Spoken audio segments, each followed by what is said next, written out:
నమస్తే. లైంగిక విజ్ఞాన వేదిక వాత్సాయన మంత్ర కార్యక్రమానికి స్వాగతం. ఇక సంతానలేమి మరియు శృంగారపరమైన సమస్యలకు సంబంధించి మీ సందేహాలకు చక్కని పరిష్కార మార్గాలు అందజేయడానికి ప్రముఖ వాజీకరణ వైద్యులు డాక్టర్ లక్ష్మీప్రసాద్ గారు మనతో ప్రస్తుతం స్టూడియోలో ఉన్నారు. మీ సందేహాలన్నింటికీ చక్కని పరిష్కార మార్గాలు అందజేస్తారు. నమస్తే డాక్టర్ గారు. నమస్తే అండి. వాత్సాయన మంత్ర కార్యక్రమానికి స్వాగతం సార్. Thank you. అని సార్ చెప్పండి, పురుషుల్లో లైంగికపరమైన సమస్యలు తీసుకుంటే కనుక ముఖ్యంగా మొట్టమొదటిగా వచ్చేది శీఘ్రస్ఖలనం. చాలామంది దీంతో బాధపడుతూ ఉంటారు. అసలు శీఘ్రస్ఖలనం అంటే ఏంటి, ఏజ్లో ఉన్న వాళ్ళకి ఎక్కువగా వస్తుంది, దానికి సంబంధించి డీటెయిల్స్?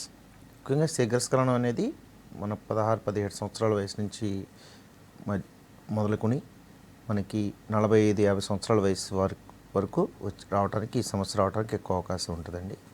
ముఖ్యంగా ఈ యుక్త వయసులో ఉన్నప్పుడు పర్ఫార్మెన్స్ యాంగ్జైటీ అనేటువంటి పరిస్థితి ఎక్కువగా ఉన్నటువంటి మగవాళ్ళు శీఘ్రస్ఖలన సమస్య ఎక్కువగా రావడానికి అవకాశం ఉంటుంది. అదేవిధంగా యూరినరీ ట్రాక్ ఇన్ఫెక్షన్స్ కనుక దీర్ఘకాలం ఉన్నటువంటి వాళ్ళు, డయాబెటీస్, ఈ మధుమేహ వ్యాధితో బాధపడేటువంటి వాళ్ళు, అధికంగా కొలెస్ట్రాల్స్ ఉన్నటువంటి వాళ్ళు, ఒబిసిటీ ఉన్నటువంటి వాళ్ళు, ఈ రకమైనటువంటి సమస్య ఎక్కువగా రావడానికి అవకాశం ఉంటుంది. శీఘ్రస్ఖలనం అంటే చాలామంది మగవాళ్ళలో ఉన్నటువంటి అపోహ ఏంటంటే ఈ ఎక్కువసేపు చేయలేకపోవటం అనేదాన్ని శీఘ్రస్ఖలనం కింద భావిస్తూ జరుగుతూ ఉంటుంది.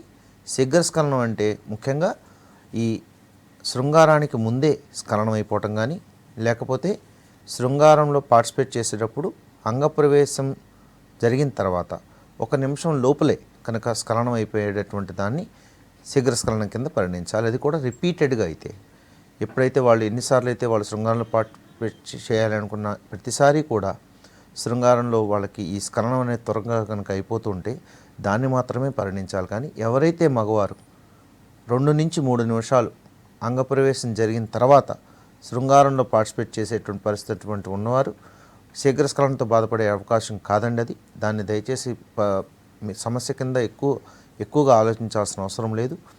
ఎవరికైతే మగవారికి 2 నుంచి 3 నిమిషాలు పర్ఫార్మెన్స్ చేసేటువంటి పరిస్థితి ఉండి ఇంకా పర్ఫార్మెన్స్ చేయాలి, ఇంకా శృంగారంలో ఎక్కువసేపు పార్టిసిపేట్ చేయాలని అనేటువంటి పరిస్థితి ఉన్నటువంటి మగవారు ముఖ్యంగా ఫిట్నెస్ మీద, ఆహారపు అలవాట్ల మీద కాన్సన్ట్రేట్ చేస్తూ మనం ఇచ్చేటువంటి వాజీకరణ ఔషధాలు, ఓరల్ మెడికేషన్ ఒక మంత్ నుంచి 2 నెలలలోపు కనుక మెడిసిన్స్ తీసుకుంటే వాళ్ళు ఇంకా మంచిగా పటుత్వాన్ని సాధించడానికి అవకాశం ఉంటుంది. శీఘ్రస్ఖలనంతో బాధపడేటువంటి వారు చికిత్స పూర్తిగా తీసుకుంటే ఖచ్చితంగా దీని నుంచి బయటకు వస్తారు. రైట్ సార్, మీతో మాట్లాడడానికి ఫస్ట్ కాలర్ కరీంనగర్ నుంచి రాజశేఖర్ లైన్లో ఉన్నారు. రాజశేఖర్ గారు. హలో, నా పేరు రాజశేఖర్ అండి. నమస్తే రాజశేఖర్, చెప్పండి. సార్ రాజశేఖర్ గారు టీవీ చూస్తూ మాట్లాడదు దయచేసి. రాజశేఖర్ గారు, మీరు చెప్పేది వినిపిస్తోంది. హలో సార్, నాకు 5 years అవుతానండి మ్యారేజ్ అయ్యి. ఓకే చెప్పమ్మా. పిల్లలు కలవడం లేదండి. ఓకే, పరీక్షలు చేయించారా మీకు? చేయించామండి. ఏం పరీక్షలు చేయించారు? 0 వచ్చాయండి. కౌంట్ 0 ఉందా మీకు? అవునండి. ఓకే, ఇతరత్ర ఏమైనా పరీక్షలు చేయించారా మీరు? వేరే ఏం చేయించలేదండి, కౌంట్ చేయించాను, 0 వచ్చిందండి. ఓకే, దాన్ని ఇంప్రూవ్ చేయొచ్చండి. మళ్ళీ రిపీట్ చేయించారమ్మా? ఒకసారి చేయించారా టెస్ట్ 0 వచ్చినట్టు, లేదంటే ఒకసారి చేయించారా మీరు? 2 సార్లు చేయించానండి. ఓకే, యాక్చువల్లీ 0 అవటానికి కారణాలు ముఖ్యంగా చిన్నప్పటి నుంచే వాళ్ళకి హైపోగొనడిజం అనేటువంటి పరిస్థితి ఉండటం వల్ల, కానీ అంటే హార్మోన్స్ పూర్తి స్థాయిలో ఎదుగుదల లేకపోవటం, టెస్టికల్స్ వృషణాలు పొత్తికడుపు లోపల ఉండిపోవటం, టెస్టికల్స్ యొక్క సైజ్ చిన్నగా ఉండటం అనేటువంటి కారణాలు ముఖ్యంగా చెప్పడం జరుగుతుందమ్మా. సో ఇలాంటి సమస్య చిన్నప్పటి నుంచే కనుకుంటే వాళ్ళకి ట్రీట్మెంట్స్ అనేవి ఉండవు. కానీ ఎవరికైతే మగవారికి ఈ టెస్టికులర్ బయాప్సీ అనేటువంటి టెస్ట్ ఉంటుందండి, దానిలో ముఖ్యంగా ఈ స్పెర్మటోజెన్సిస్ కనుక ఉంది అని కనుక మనకు నిర్ధారణ అయినట్లయితే దానికి ట్రీట్మెంట్ ఉంటుందండి. ముఖ్యంగా మీరున్నటువంటి పరిస్థితుల్లో ఖచ్చితంగా ఈ వృషణాల్లో వీర్యకణాల ఉత్పత్తి ఎలా జరుగుతుందనేది ముందు తెలుసుకోవాలి మీరు. సో దట్ మీకు ఇతరత్ర పరీక్షలు చాలా అవసరం అండి. ఎవరికైతే మగవారికి ఈ 5 million లోపల ఉన్నటువంటి మగవారికి ఇప్పుడు నేను చెప్పే టెస్టులు కూడా చాలా అవసరం అండి, అన్నీ చేయించాల్సిన అవసరం ఉంటుంది. టెస్టికల్స్లో వృషణాల్లో వీర్యకణాల ఉత్పత్తి జరుగుతాం అనేది అదొక నిరంతర ప్రక్రియ.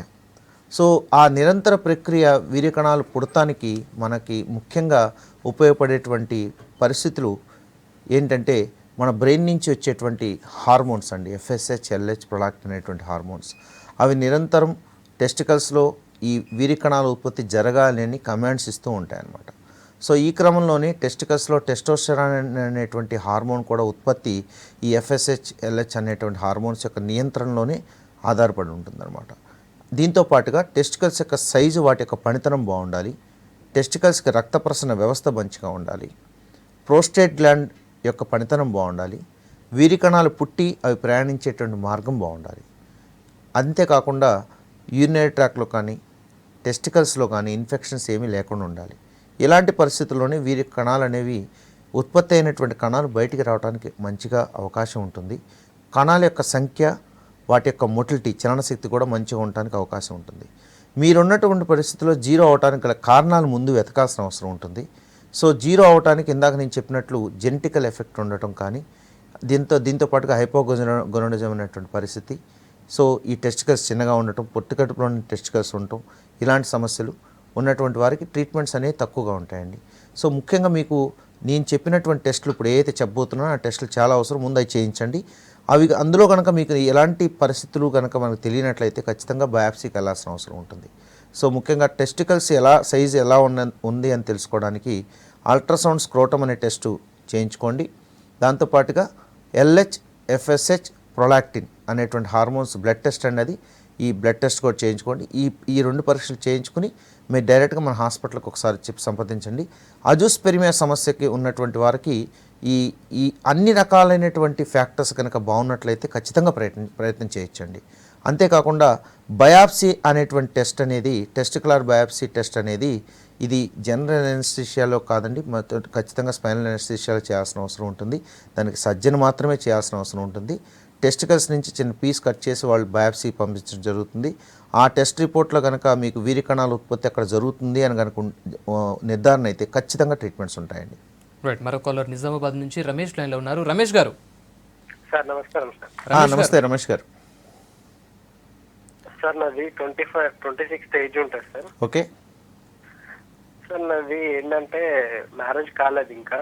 ఓకే సార్ నాకు ఎలా అంటే అంగం అనేది, హలో చెప్పండి రమేష్ గారు, వినిపిస్తోంది. డాక్టర్ గారు చెప్పండి. అప్పుడప్పుడు అంగం అనేది గట్టి పడుతుంది సార్. ఓకే, వీర్యం అనేది అనుకోకుండా పడిపోతుంది. అది వారానికి ఒకసారి జరుగుతుందమ్మా? అవును సార్, వారానికి 2 టైమ్స్ అవుతుంది. 2 టైమ్స్ జరుగుతుంది. సో నైట్ టైం మీకు తెలియకుండా వీర్యం అనేది జరుగుతుంది, స్వప్నస్ఖలనం లాగా అవుతుంది. అవును సార్. ఓకే, ఈ స్వప్నస్ఖలనం మీద కూడా కొంత అపోహలు చాలామందికి ఉన్నాయండి. ముఖ్యంగా గమనించాల్సింది ఏంటంటే, ఇలా ఇందాక నేను చెప్పాను కదా, వీరి కణాల ఉత్పత్తి జరుగుతూ ఉంటుంది, అవి ప్రయాణం చేస్తూ ఉంటాయి, వీరి కణాలు ప్రయాణించిన మార్గం బాగుండాలని. ఆ మార్గంలోనే సెమినల్ వెసికల్స్ అనేటువంటి పార్ట్ ఉంటుందండి. ఆ పార్ట్లో మనకి ఆ భాగంలో, ఆ ట్యూబ్లో ఈ వీరి కణాలు ఏవైతే ఉత్పత్తి అవుతాయో అవన్నీ కూడా వచ్చి చేరటం, స్టోర్ అవటం జరుగుతుంది. జస్ట్ లైక్ మనకి సెమన్ ట్యాంక్ అనుకోవచ్చు. సో ఎప్పుడైతే ఈ ట్యాంకు ఫుల్ అయిపోతుందో, మనకి ఎప్పుడైతే హస్తప్రయోగం అలవాటు లేనటువంటి వాళ్ళకి, లేదంటే శృంగారంలో పార్టిసిపేట్ చేయనటువంటి పరిస్థితి ఉన్నటువంటి మగవారిలో, ఈ కొంతమందికి ఏంటంటే నైట్ టైం వారికి ఎప్పుడైతే ఈ కోరికలు కలిగి ఈ స్వప్నంలాగా వచ్చినటువంటి పరిస్థితి ఉన్నప్పుడు, నిద్రలోనే వాళ్ళకి కోరికలు అనేవి ఎక్కువగా వచ్చినప్పుడు స్ఖలనం అయిపోవడానికి అవకాశం ఉంటుంది. దాన్ని స్వప్నస్ఖలనం అని చెప్తాం. సో ఈ యొక్క స్వప్నస్ఖలనం అనేది సర్వసాధారణమైనటువంటి విషయం అండి. అంటే ఎవరికైతే మగవారికి వారం నుంచి 10 రోజుల లోపల ఒక్కొక్కసారి కనుక వీర్యం నైట్ టైమ్స్ అలాగా నిద్రలోనే అయిపోతుంటే దాన్ని హెల్దీగానే తీసుకోవాలి మీరు. అది ఆరోగ్యకరమైన విషయంగానే పరిగణించాలి. ఇప్పుడు మీరున్నటువంటి పరిస్థితిలో వారానికి 2-3 సార్లు అవటం, ఒక్కసారి మీరు urine test, complete urine examination, semen analysis, semen culture, ఈ 3 పరీక్షలు చేయించుకోండి. దీనిలో కనుక సమస్య ఉంది అంటే ఒక్కసారి డైరెక్ట్గా వచ్చి కలవండి. దీనిలో ముఖ్యంగా ఈ స్ఖలనం ఎక్కువ సార్లు అవ్వటం కానీ, అంటే తెలియకుండా అయిపోవటం, లేకపోతే లోపల నుంచి వీర్యం లాగా జిగురుగా బయటికి రావటం, మూత్రంతో పాటు వీర్యం రావటం, మూత్రంలోనే వాళ్ళకి వీర్యం పడిపోయినట్టు అంటారు, మీకు తెలుగులోనే మనకి ఈ శుద్ధ కట్టు అని చెప్తాం జరుగుతుంది. సో ఇలాంటి పరిస్థితులు కనుక కనిపిస్తే ఖచ్చితంగా ట్రీట్మెంట్స్ అవసరం అండి. దీనికి ఇలాంటి పరిస్థితులు ఉన్నటువంటి మగవారికి మనం ఇచ్చేటువంటి మెడికేషన్ ద్వారా కేవలం 1.5 month 2 months లోపలే పూర్తిగా కంప్లీట్గా నార్మల్ వచ్చేటువంటి పరిస్థితి ఉంటుందండి. అంటే ఆ లక్షణాలన్నీ పోతాయన్నమాట. సో ముఖ్యంగా దీనికి ముఖ్య కారణం ఏంటంటే, ఇన్ఫెక్షన్స్ అనేవి ఎక్కువగా మూత్రనాళంలో ఉండటం కానీ, ప్రోస్టేట్ గ్లాండ్లో ఉండటం కానీ, టెస్టికల్స్లో ఇన్ఫెక్షన్స్ ఉండటం వల్ల కానీ జరిగేటువంటి పరిస్థితి వల్ల ఈ రకంగా వచ్చి రావడానికి అవకాశం ఉంటుంది. సో స్వప్నస్ఖలనానికి ఇన్ఫెక్షన్కి తేడా ఏంటంటే స్వప్నస్ఖలనం అనేది 10 నుంచి 15 రోజుల్లో కానీ 20 రోజులకు కానీ ఒకసారి వాళ్ళకి స్ఖలనం స్వప్నంలోనే అయిపోతే అది నార్మల్ కిందే లెక్క, ఆరోగ్యకరమైనటువంటి విషయం. ఎవరికైతే మగవారికి మూత్రంతో పాటు వీర్యం రావటం, మోషన్కి వెళ్ళినప్పుడు వీర్యంలాగా బయటికి రావటం, అదేవిధంగా మూత్రంతో పాటు వీర్యం పోతూ ఉన్నట్టు అనేటువంటి భావన రావటం, సో వారానికి కనీసం 3-4 సార్లు వాళ్ళకి తెలియకుండా స్ఖలనం అనేది అయిపోవటం, ఇలాంటి పరిస్థితులు ఉన్నటువంటి వాళ్ళు ఖచ్చితంగా మెడికేషన్ తీసుకోవాలి. రైట్, నెక్స్ట్ తిరుపతి నుంచి మురళి లైన్లో ఉన్నారు. మురళి గారు నమస్తే అండి, డాక్టర్ గారితో మాట్లాడండి సార్. హలో, నమస్తే అండి మురళి, చెప్పండి. కొంచెం గట్టి మాట్లాడండి మురళి. నా ఏజ్ వచ్చి 30 సార్. ఓకే, నా మ్యారేజ్ అయింది. ఓకే, సార్ మా మిస్సెస్ డేట్ 30 కలిసాను సార్. వాయిస్ సరిగా మురళి గారు సరిగా వినిపించట్లేదండి, కొంచెం క్లారిటీగా చెప్పండి. సార్ అదే మా మిస్సెస్ కొంచెం డేట్ అయిన 3వ రోజు కలిసాం సార్. అది ఇన్ఫెక్షన్ ఏమో అయిందేమో, అది నోట్లో వేడిగుళ్ళు వస్తే ఎలా ఉంటుంది అలా. ఓకే, యాక్చువల్లీ పీరియడ్స్ టైంలో ఖచ్చితంగా కలవటం అనేది అవాయిడ్ చేయాలండి. హలో, చెప్పండి సార్. పీరియడ్స్ టైంలో కలవటం అనేది ఖచ్చితంగా అవాయిడ్ చేయాల్సిన అవసరం ఉంటుందండి, అలా కలవకూడదు. సో మీరు కలిశారని చెప్తున్నారు కాబట్టి ఒకసారి మీరు యూరిన్ టెస్ట్ చేయించుకోండి, complete urine examination, urine culture, ఈ 2 చేయించుకోండి. సో మీరు ఉన్నటువంటి పరిస్థితుల్లో మీరు తిరుపతి నుంచి కాల్ చేస్తున్నారు కాబట్టి దగ్గరలో ఉన్నటువంటి ఆయుర్వేదిక్ మెడికల్ షాప్స్లో చంద్రప్రభావటి అని దొరుకుతుందండి, రాసుకోండి, చంద్రప్రభావటి అని దొరుకుతుంది. ఈ చంద్రప్రభావటి అనే ట్యాబ్లెట్స్ పొద్దున్న 2, మధ్యాహ్నం 2, రాత్రికి 2, 3 పూట్ల వేసుకోండి. అదేవిధంగా చందనాసవ అనే సిరప్ కూడా దొరుకుతుంది మీకు. సో చందనాసవ అనేటువంటి ఈ సిరప్ని మీరు టానిక్ని పొద్దున్న 2 మూతలు, మధ్యాహ్నం 2 మూతలు, రాత్రి 2 మూతలు కంప్లీట్ ఒక 5 డేస్ కంటిన్యూస్ తీసుకోండి. మీరు ఉన్నటువంటి ప్రాబ్లం నుంచి బయటకు వస్తారు. ఒకసారి యూరిన్ కల్చర్లో కనుక బ్యాక్టీరియా ఉన్నట్టు కనుక తెలిసినట్లయితే మన మెయిల్ ఐడీస్ కనిపిస్తున్నాయండి మీకు. సో మన మెయిల్ ఐడీస్కి అది స్కాన్ చేసి పంపించండి, తగినటువంటి మెడిసిన్స్ అడ్వైజ్ చేయడం జరుగుతుంది. రైట్, ఇంతకుముందు మనం శీఘ్రస్ఖలనం గురించి మాట్లాడుతున్నాం. దీనికి సంతానలేమికి మధ్య రిలేషన్ ఏంటి? సంతానలేమికి ఇది ఎంతవరకు కాజ్ అవ్వచ్చు? ఖచ్చితంగా సంతానం కావడానికి అవకాశం ఉంటుందండి. అంటే మగవారికి కణాలు మంచిగా ఉండి మొటిలిటీ మంచిగా ఉన్నా కూడా ఎప్పుడైతే ఈ శీఘ్రస్ఖలన సమస్యతో బాధపడతారో, అంగప్రవేశానికి ముందే వాళ్ళకి స్ఖలనం అయిపోతే ఖచ్చితంగా సంతానలేమికే అది ముఖ్యమైనటువంటి కారణం అనమాట. సో సంతానం కలిగేటువంటి అవకాశాలు పర్సంటేజ్ అనేది తగ్గిపోతుంది. సో శీఘ్రస్ఖలనంతో బాధపడేటువంటి మగవారు ఖచ్చితంగా ట్రీట్మెంట్స్ తీసుకుంటేనే మంచిదండి, సంతానలేమి కలగకుండా కానీ శృంగారంలో మంచిగా పార్టిసిపేట్ చేయడానికి కానీ. రైట్, ఇంకా ఇన్ఫెక్షన్స్ గురించి మాట్లాడుకుంటున్నాం మనం. ఈ నార్మల్ సెక్స్లో ఎదురయ్యే ఇన్ఫెక్షన్స్ ఏ రకంగా ఉంటే చాలామంది భయపడిపోతుంటారు కానీ బయటకు చెప్పుకోలేరు. సో ఇన్ఫెక్షన్స్ గురించి. కరెక్ట్, యాక్చువల్లీ ఈ ఇన్ఫెక్షన్స్ కూడా చాలామంది మగవారు నా దగ్గరికి వస్తుంటారండి. రీసెంట్గా కూడా ఒక పేషెంట్ మన చుట్టూ చూసి బాగా ఫీల్ అవటం జరిగింది. చాలా అతను భయంతో వచ్చాడు మా దగ్గరికి. యాక్చువల్లీ అతనికి ఒక చిన్నప్పటి నుంచే ఫిమోసిస్ అనేటువంటి కండిషన్ ఉందండి. అది అంటే అంగం పూర్వచర్మం అనేది వెనక్కి పూర్తిగా వెళ్ళదనమాట. సో అతనికి మామూలుగా హస్తప్రయోగం చేస్తున్నప్పుడు తను మంచిగానే ఫీల్ అవటం జరిగింది. సో అతను పెద్దగా ప్రాబ్లం కింద అనుకోలేదు, కానీ ఎక్కువగా చర్మం వెనక్కి వెళ్ళినప్పుడు పెయిన్ఫుల్ అయ్యేటువంటి పరిస్థితి ఉండేది. బట్ ఎప్పుడైతే మ్యారేజ్ చేసుకున్నాడో ఖచ్చితంగా శృంగారంలో పార్టిసిపేట్ చేసేటప్పుడు స్ట్రోక్స్ ఇవ్వాల్సిన పరిస్థితి ఉంటుంది. అంగప్రవేశం అయిన తర్వాత కొద్దిగా హార్ష్గా ఉండాల్సిన పరిస్థితి ఉంటుంది. కొద్దిగా వాళ్ళు పెనిట్రేట్ కూడా అవ్వాల్సిన అవసరం ఉంటుంది, యూనిలోకి పెనిట్రేట్ చేయాల్సిన అవసరం ఉంటుంది అంగాన్ని. సో ఇలాంటి పరిస్థితుల్లో అతనికి ఆ పెయిన్ వచ్చేసరికి భయంతో అతను ఎరెక్షన్ అనేది పూర్తిగా వెనక్కి వెళ్ళిపోవటం, అదేవిధంగా నొప్పి వలన ఎరెక్షన్ పూర్తిగా వెళ్ళిపోవటం, వెనక్కి వెళ్ళిపోవటం అనేది జరిగింది. దాంతో అతను ఏం ఫీల్ అయ్యాడు, అసలు నేను మగవాడినే కాదేమో అనేటువంటి ఫీలింగ్. భార్య కూడా అదే భావనలోకి వెళ్ళిపోవడం జరిగింది, వాళ్ళిద్దరు విడిపోవడం జరిగింది. మళ్ళీ మ్యారేజ్ చేసుకున్నాడు, మళ్ళీ సేమ్ పరిస్థితి. సో యాక్చువల్లీ అది ఒక చాలా చిన్న ప్రాబ్లం అండి, చిన్న సమస్య. అది చిన్నప్పుడే కనుక ఇలాంటి సమస్యను గమనించి సర్కంసెషన్, మన భాషలో వాడుక భాషలో సుంతి, అది కనుక చేయించుకుంటే అతను అసలు ఇంత సమస్య భయపడే ఈ సమస్య బారిన పడేటువంటి అవకాశమే లేకుండా ఉండేది. సో ఇలాంటి సమస్యలు ఉన్నటువంటి పరిస్థితుల్లో కూడా సర్కంసెషన్ లేకుండానే మనకి ఇంటర్నల్ మెడిసిన్స్ ద్వారా, అలాగే ఎక్స్టర్నల్గా ఆయిల్ సప్లై చేయడం వలన, ఆయింట్మెంట్స్ పెడతాం వలన పూర్తిగా దాని నుంచి నివారణ బయటికి రావచ్చు. అది రీఅకరెన్స్ రాకుండా ఉండటం కోసం కనుక మనం సర్కంసెషన్ చేయించుకుంటే పర్మనెంట్గా అతనికి సొల్యూషన్ దొరికినట్టు అయ్యేది. కానీ ఇప్పుడు తను ఉన్నటువంటి పరిస్థితిలో 2 సార్లు భార్యను మార్చాల్సి వచ్చింది. కానీ తను మాత్రం ఆ ప్రాబ్లం నుంచి అలాగే ఉండడం జరిగింది. సో మూడోసారి కానీ తనకి ఒక అవగాహన రాలేదు. చదువుకున్న వ్యక్తి, చాలా మంచి పొజిషన్లో ఉన్నటువంటి వ్యక్తి. సో ఆ పరిస్థితుల్లో ఆయన వచ్చినప్పుడు ఏమంటే మీకు ఉన్నటువంటి సమస్య ఇది అనగానే ఆయన ఏడవటం మొదలుపెట్టాడు. అరే ఈ చిన్న సమస్య నేను గమనించుకోలేకపోయాను సార్ అని చెప్పి. సో ఇది ఒక ప్రాక్టికల్ ఎగ్జాంపుల్ చెప్తున్నాను మీకు. సో మీరు పెద్దలు, ఈ ప్రోగ్రామ్ చూస్తున్నటువంటి పెద్దలు కానీ, చిన్నపిల్లలు కానీ, అవగాహన పెంచుకున్నటువంటి పిల్లలు కానీ, ముఖ్యంగా మీరు తెలుసుకోవాల్సింది ఏంటంటే అంగం పూర్వచర్మంలో సమస్యలు ఏమైనా ఉన్నాయా, వెనక్కి ముందుకి ఫ్రీగా వెళ్తుందా లేదా, సో అంగం చర్మం వెనక్కి తీసినప్పుడు పెయిన్ ఏమన్నా వస్తుందా, ఇలాంటి ఖచ్చితంగా వాళ్ళు అబ్జర్వ్ చేసుకోవాల్సిన అవసరం ఉంటుందండి.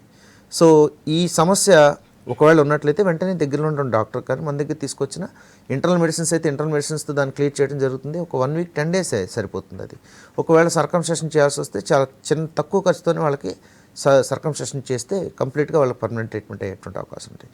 ఇది ముఖ్యమైనటువంటి కారణం అండి. ఎందుకు చెప్తున్నానంటే ఫిమోసిస్ అనేటటువంటిది ఉండటం వలన, అంగం పూర్వచర్మం ఇలా ముందుకి ఎక్కువగా ఉండటం వలన మూత్రనాళంలో ఇన్ఫెక్షన్స్ ఎక్కువగా రావడానికి అవకాశం ఉంటుంది.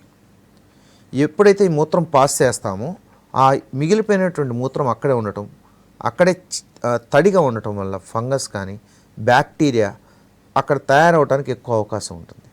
అది మనకి మూత్రనాళంలోకి వెళ్ళినప్పుడు వాళ్ళకి ఈ రిపీటెడ్గా యూరినరీ ట్రాక్ ఇన్ఫెక్షన్స్ అవ్వడానికి ఎక్కువ అవకాశం. దీంతోపాటుగా చాలామంది కుర్రవాళ్ళు ఏం చేస్తారు, ఈ ఫిమోసిస్ కండిషన్స్లోనే వాళ్ళు హస్తప్రయోగం చేయడం జరుగుతుంది.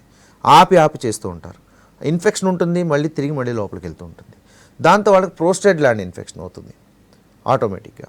సో ఎక్కువ కాలం కనుక దీర్ఘకాలం యూరినరీ ట్రాక్ ఇన్ఫెక్షన్ ఉండటం కానీ, మోషన్లో ఇన్ఫెక్షన్ ఉండటం వల్ల కానీ ఖచ్చితంగా ఇలాంటి వారికి ప్రోస్టేట్ గ్లాండ్ ఇన్ఫెక్షన్ అయ్యేటువంటి అవకాశం ఉంటుంది.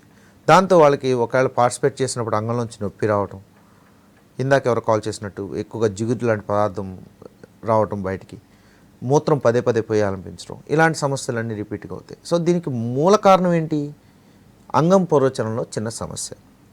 ఆ సమస్యను కనుక అధిగమించినట్లయితే అసలు ఇంత ఇన్ఫెక్షన్ అవ్వడానికి అవకాశమే లేదు. సో మనం ముందుగానే పిల్లలకి దీని మీద ఒక అవగాహన క్రియేట్ చేయడం చాలా అవసరం. సో వాళ్ళకి ఒకవేళ తెలియని పరిస్థితుల్లో పెద్దవారు దాన్ని చూసుకుని గమనించుకుని వెంటనే కనుక ట్రీట్మెంట్స్ ఇచ్చినట్లయితే పిల్లలు ముందు ఫ్యూచర్లో ఇలాంటి సమస్య, ఇందాక నేను చెప్పిన ఎగ్జాంపుల్ ఏదైతే ఉందో అలా కాకుండా ఉండడానికి అవకాశం ఉంటుంది. నెక్స్ట్ కాలర్ తిరుపతి నుంచి సురేష్ లైన్లో ఉన్నారు. సురేష్ గారు చెప్పండి. సురేష్ గారు డాక్టర్ ఉన్నారు, మాట్లాడండి సార్, మీ సమస్య ఏంటి చెప్పండి. హలో హలో సురేష్ గారు, మీరు సురేష్ గారు చెప్పండి. మాట్లాడొద్దు. హలో నమస్తే సార్. చెప్పండి సురేష్. సార్ మా వయసు 19 అండి. ఓకే హలో చెప్పమ్మా సురేష్, వింటున్నాను. మాకు రోజు హస్తప్రయోగం చేసుకుంటాం అనమాట. ఓకే సురేష్ గారు చెప్పండి, డాక్టర్ గారు వింటున్నారు, మీ సమస్య ఏంటో. అయితే ఏమైనా ప్రాబ్లం ఉంటుందా? రోజు హస్తప్రయోగం చేయటం కానీ అతిగా హస్తప్రయోగం చేయటం ఎప్పుడు అడ్వైజబుల్ కాదమ్మా. స్వయం తృప్తి అనేది మనం ఎంకరేజ్ చేయాల్సినటువంటి విషయమే. 2 నుంచి 3 రోజులకు ఒకసారి కనుక మీరు హస్తప్రయోగం చేయటం వల్ల ఎలాంటి దుష్ప్రభావాలు ఉండవు.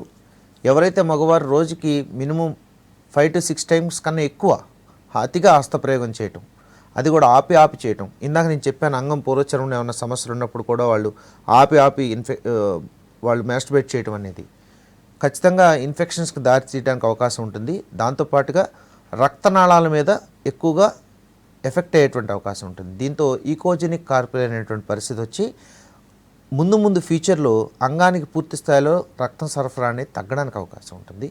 కొంతమందికి ఈ శీఘ్రస్ఖలనం అనేటువంటి సమస్య ఎక్కువ అవడానికి అవకాశం ఉంటుంది. సో ఇవి 2 అధిగమించాలంటే, ఇంకా 3వది పర్ఫార్మెన్స్ యాంగ్జైటీ. వారు హస్తప్రయోగం చేసినప్పుడు ఫస్ట్లో కొత్తలో బాగుంటుంది, తర్వాత వాళ్ళకి అది నార్మల్ అయిపోయి అంగం గట్టిపడట్లేదు అనేటువంటి ఫీలింగ్లో ఉండేటువంటి మగవారు చాలా ఎక్కువగా ఉంటారు. దీంతో వాళ్ళకి అంగం గట్టిపట్టలేదు, నాకు అంతకు ముందులాగా స్ట్రాంగ్ అవ్వట్లేదు సార్ అని చాలా అపోహలోకి వెళ్ళి నిజంగానే ఎరెక్టైల్ డిస్ఫంక్షన్ కండిషన్కి వెళ్ళేటువంటి పరిస్థితి ఉంటుంది. కాబట్టి అతి అనేది ఎప్పుడు పనికిరాదండి, ఖచ్చితంగా కంట్రోల్లో ఉంటే మంచిది.